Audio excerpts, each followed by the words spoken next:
kining sugo ni Jesus nga paghigugmas kaaway mao gini ang number 1 nga atong gisupak. Gilingay mong tupad na sige kag higugma ng mga nangaway nimo. Giing na ko no. Ato gining supakon kay gatuo magud ta nga kon ang tao gani mudaog-daog nato, muabusar nato, nya di ta musukol, nagtuo ta nga alkansi ta. Nga gihikawan ta sa kaayuhan nga para nato. Nya nalimot ta nga inigsukol nato sa atong kaaway, mas dako nga kadaot ang mahitabo. Bari aning gubat. Gubat. Kung ang Russia o ang Ukraine nagsabot-sabot pa lang, nagpaubos pa lang ang Ukraine o wa gyud makigubat sa Russia, ang kalibutan karon dili maka-experience og grabe nga inflation, grabing economic maladis. Naapil tibok kalibutan. Purti pag yung patay nila karon. Guba pag yun kaayong ilang nasod. Kita na hinungdom sa tasuna din katong sa Marawi, katong gubat yas Marawi, bungkag mangyud tanan. Ana, di ba? Kunya kinisang gubat ron sa Israel o sa Hamas. Tanawa kung sa nahitabo sa Gaza, kanang ilang i-feature diha sa social media. Wa man kita dito, pero ang taga dito samot na gitingali. Perting gubaa gyud. Purti pang patay. Kanang patay, apil pa mga bata, mga tiguang, mga inusinting mga kinabuhi na nga matay. Unya ra ba ang nagdesisyon ra ba nga maggubat, wa gyud mamatay? Ang nangamatay ang karindihan. Dias ubos. Nakaron dinhi sa Pilipinas tensyonado kay ta against China. Nato sa mga leaders declare pod nga bastag murag ginana ba, warning na ba, bastag matyan ganimi, bantay lang gid mo. Mura bag nagpasingit na ba, unsa jud kay atong kapasidad no against aning nasurang atong giatubang perti manindakua. Unsa sa inyong paminaw? Nya mura sa kitag mga iro bitaw nga abibahan tas laing nasod. Nama sa mga nasod nga nagkunuhay nagpaluyo nato, gabutang-butang sa ilang mga base militar dinhi kay sige. Mausa na nahitabos Ukraine. Sige. Kisa may nangamatay maayo, ang nag-abiba o ang katong giabibahan. Ang giabibahan unang di ta magpadala ana, mas dako ang damages, dili ma-reverse ang damages kung magsigi tag-away. Hilingiyay mong tupad ingna din agid ta mangaway nga bitaw ay nagyog pangaway nga naman. Ay, butang na to ha, tagaan ta mog sample. Imong silingan, giaway ka, gikural imong agianan. Ana, gikural. Kay kaaway na kaniya, wa na kay kaagian, unsa imong buhaton? Sa buhaton nimo. Imo siyang ikiha, imo siyang awayon. Hangtod na lang mga matay mo, digin na mausap inyong kural. Ang inyong agianan, hasta inyong mga naong mura sa kinural, di gyud mo magka sinabtanay kusmo inyong naong ipasa pag nimo ngadto sa imong mga anak, ngadto pag mga apo, kinusmuray to the max gina, nyag simbako og sa imong kaliwat, sa imong apo ba, sa imo bang anak og sa anak sa dito pikas, magkahigugmaay sila, gustong magminyo, purti gini mong sukua, ayaw gid anak, patyon tagyon mo inyo ng dayonon, wa mo kay bawang kaaway na nato, mo na'y galisod-lisod na to mga panuwaya na. Tanawa ang damage ha? Grabe kayong damage no? Hastang gugma sa imong anak or imong pag-umangkon or imong apo, imo ng didan. Nya, unsa man na? Damage or gain? Damage. Karon imo lang dawaton nga gikural mo, nya imo siyang adtuon, nya moingon kaniya nga naglisod na biya mig maayos among agianan dire sir or ma'am ana. Nya man siya, ikaw manggod kuan man kay ka. Grabe man kay ka, daghang libakon man ko nimo. Sa ilua lang ko ma'am, anang sorry gyud kaayo kay nakalitan ko ato. Nya unsa may gusto nimong akong buhaton aron maulian ang imong pagtagad nga rin ako. Ana. Siya guba na inyong balay. Kay kwaon ko na inyong yuta. Unsa may buhaton? Guba dayon. Inyong balay ba? Guba dayon. Nya adto din ka magtukod sa daplin. Payag-payag na lang. Wa na kay bayronos kurente. Di ba? Wa pay hasol sige maintain kay gamay na mala inyong balay. Nya unsa may mahitabo sa imong silingan nga nagtan-aw nga giguba imong balay. Tungod kay mo iyang gusto. Malipay. Malipay tong buang-buang dako. Moingon to sa ako'y hawd. Tuog siya nako. Ana mao gitiyo na niyang buhaton. Malipay. Matod pa diri sa unang pagbasa, nalipay kayo sinabot si Akab nga namatay na sinabot. Nalipay kay siya. Didto dayon siya sa parasan ni Nabot kay iyan ang angkunon ang parasan. Gipadad-an dayos Ginoo si Akab ni propeta Elias.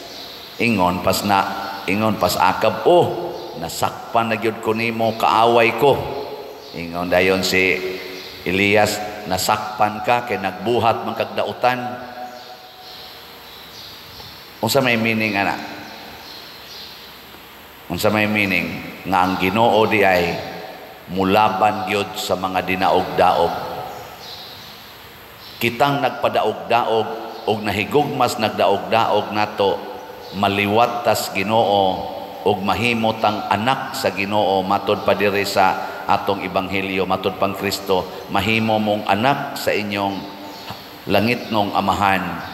Unya kung mahimo natang anak niining atong langitnong amahan, unsay inyong paminaw? Labanan ka o pasagdan? Kusog kay inyong tingog, labanan.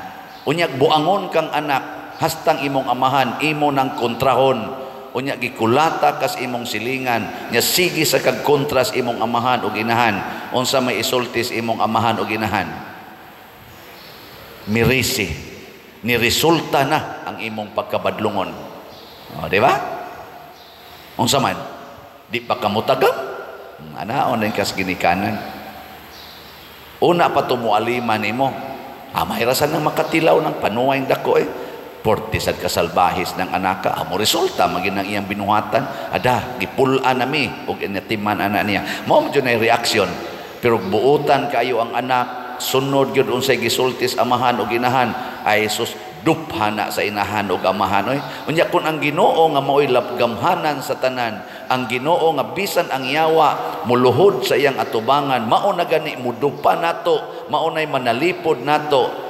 Unsay inyong paminaw? Secured ta o insecure? May lagi kayo mamutubag mga children. Niya karon, pangutan-on ta mo usab, mahigugma na mo sa inyong kaaway. Kita dinhi proven gina ninyo. Niya may nangaway gid nato dinhi, taga dinhi og dili taga dinhi. Kay bawo mo ana. Ako yung practice kutob sa mahimo, dili jud ko perfecto, higugmaon gyud nako sila. Hangtod karon kondisyon gyud ang akong kasing-kasing og hunahuna, ako gid silang higugmaon og nakakita sad mo ana nga ako gid silang gihigugma. No. Nya unsa may nahitabo nato ron dinhi? Nag-anam bagkabati ang atong community o nag-anam og kanindot? Okay, naghigugmaay naman ta.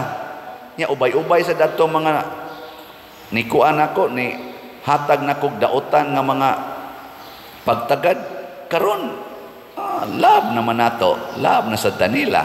Di ba? Nya, nganong adto magita atong magsinigahay kita sa atong mata, magsigitag post anang social media o mga bati kayo mga komentaryo nga pwede ra magidunta o maghigugmaay ta. Di gain. Win-win solution. Na ay mga pipila sa atong mga leaders dinhi sa Pilipinas nga nagtan-aw sa atong kahimtang karon, niingon sila naagya sa social media na makita na nato tan-aw sa kuana kay may sa nakibaw tas ilang mga pananaw kay mga leaders biya ni sila, niingon sila dili gubat ang atong gikinahanglan, dili opsyon sa atong kinabuhi ang mga Pilipinos karon ang gubat against China or against asa nga nasod. Ang ato rong gikinahanglan pagkaon, edukasyon, hinabang aning ato mga tao nga way mga balay, hospitalization, maayo nga kahimtang sa ato mga eskwelahan. Ana, mo na itong gikinahanglan. Dinhi gud pila ni kabuk nato siging pamaraig, siging hangyo pader, gastui akong anak pader, gastui akong anak. Niabot yus point ka din agi nato makaya gasto. Ubay-ubay na gini nga itong mga gigastuhan din kay naluoy lagi ta, kay maoy gikinahanglan, dili gubat, dili pinatyanay. Muna ang Ginoo sad, mausa na iyang pangandoy nga ay lang mo pakigubat, padaog-daog lang mo kung mudaog-daog yun sila. Ako'y manalipod ninyo ug ako unyang pabarugon ang inyong kinabuhi nga lig-on. Muna ang Israel gidaog-daog dito sa Ehipto, ingon lang ang Ginoo, sige lang, padaog-daog lang, padadaan raon niya tamo og leader. Ani abot dayos Moises, pag abot ng Moises gidaog-daog sad si Moises, ingon dayong Ginoo, sunda lang ko Moises, ay lag karatol, sunda lang gyud ko kay ako na mag-igo anak nila. Ada patay lagi tanan taga Ehipto nga mga buangon. Nawa gyud mo gamit og espada ang mga Israelita. Hangtod gyud nga niabot sila sa yuta nga gisaad, the promised land, og ni prosper og maayo ang Israel kay gitabangan sa Ginoo labi na gyud sa panahon ni Hari David. Purti gid nilang paglambo kay si Hari David, grabe gyud ka mosunod sa Ginoo. Apan sa dihang nagsupak-supak na sila sa Ginoo, si Hari Solomon anak ni David, hangtod karon kani si Akab nga gitawag og labing ngilad nga hari sa Israel, nahugno ang Israel. Kay matod pa diri sa unang pagbasa, ikaw gidaldal nimo ang imong mga katawhan kay hari man ka, naapil sila sa imong kabuang. Mao ni nakalisod kitang mga leaders, ako sad nga leader, kamo sa mga ginikanan. Mangtas ganita kadautan, ang atong kadautan, ang epekto ana maapil ang atong mga tao nga gipiyal sa Ginoo nganhi nato. Inyong mga anak kamong ginikanan, kana sang maestra nga buangon og maestro nga buangon, maapil pong mga estudyante. Ana, kani sang ato mga leaders, kapitan nga buangon, congressman nga buangon, unsa pa na diha, mayor, gobernador, or presidente, or senador, mga buangon gani, maapil sa tas igo silang kabuang. Kaya ang kabuang nga buhat, ang binuang nga buhat, ang yawanon nga buhat, dunagyoy silot gikan sa Ginoo. Og maapil in town ang mga way labot unta, katubang mga beneficiaries unta sa atong pagka-leader. Mao na ang Pangulo magbantay gyud nga dili unta musukwahi sa Ginoo. Muna si Akab naapil ang iyang gingharian, ingon siya, bihagon kamo sa inyong kaaway, pamatyon ang imong mga kaliwat nga lalaki ug babae, Mupasad ang ilang mga patayng lawas o panganon sa mga iro. Yun na kang ilara na. Tungod lagi ito sa kabuang ni Akab o sa iyang asawa, kinisag yung asawa o sa, kamo bang mga asawa ba? Mga buangon yun mo. Unsay namatya ni Juan nga magbubunyag nga naputlas liog. Ang asawa ni Herodes katus Herodias nga iyang giasawa-asawa maoy ni Siba ni Herodes nga putlon ang liog ni Juan. Si Solomon, unsa man say nahugnoan ni Solomon, ang iya sa mga asawa nga mga pagano nga 300 kabuok. Mga asawa gyapon nakaguba sa kinabuhi ni Hari Solomon. Karon niya na say asawa dinhi kani si sana Jezabel, mao say sigig hulhog sa iyang aning bana nga si Akab. Haron mo buhat o mga yawanon. Si Adan sad katong una natong tao nga gibuhat sa Ginoo, kinsa man say gadaldal niya kaon atong supak atong kaon. Asawa gyapon. Nya karon ra ba ang mga asawa kusog kay mo claim og human right. Kamo ba yan nakaingon? Sorry ha? Kinsa man sad kuno be nakaingon sa mga bana nga makapangabit. Mga babae siging sulob anang naang mga makita ng ilang mga lawas diha, ma-attracted lang nun hastang pare.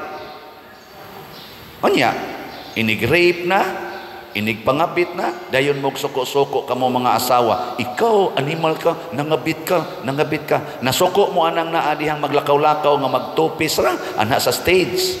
Nya i-post pa gyud sa social media, and forever it is there. Nasuko mo ana. Mamakpak pamanggani mo.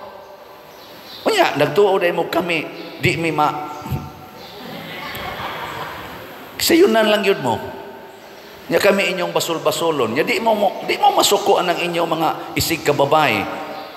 Magsulob anang mugbo kay tanan. Ingnon dayo, hala ka cute, hala ka nice niya og body. Nya kami. Unsa may mahitabo namo? Tabangi mi ninyo. Tabunin ang angayng tabunan. Aron di mi mayawaan. Hilom lagi mo. Nyag maunay na mo sa inyong tari. Maunay na mo sa kabuang ninyo. Kabi sa inyong basolon. Nganong nangisog mga kapader? Ang madre, tinabunan man ng lawas, ana. Tinabunan, di na makadaot ang madre. Sunda na ninyo, kamo mga babae. Ato ra bang PYCC karon magkuan kuno sila, mag-outing kuno. Ambot di ba kani mga buangon ato mga PYCC? Nanimba man noong uban.